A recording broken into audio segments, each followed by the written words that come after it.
Hey, do you want to know an interesting story about why didn't Tesla name the Model 3 as Model E to complete the nomenclature of sexy? Well, today you're about to know the story, so stay tuned.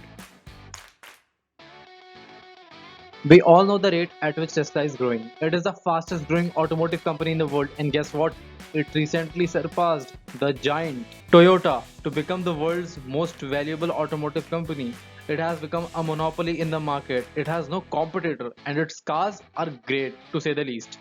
They have changed society's whole perspective regarding electric cars, all thanks to Elon Musk. This man has revolutionized the 21st century.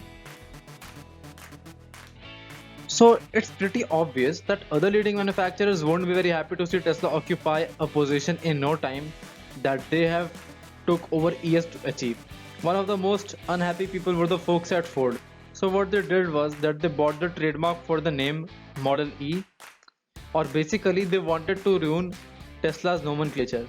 But they don't seem to be very successful with their aim, because when you have a person like Elon Musk leading a company, you should know that he will somehow come up with an even cool nomenclature, and he did. He named his car Model 3 instead of Model E, and the story behind this got Tesla even more customers and TRP. So Ford actually did more profit to Tesla than actually damaging.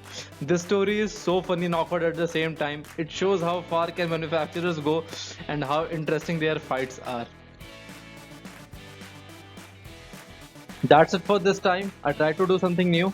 From now on, I will also be covering such short automotive stories. So stay tuned. More like this coming soon. Thank you for giving this a watch. I trust you liked it. If you did, then do share it with your friends and do consider subscribing to MotorTrip for more such videos in the future. All the links will be in the description below.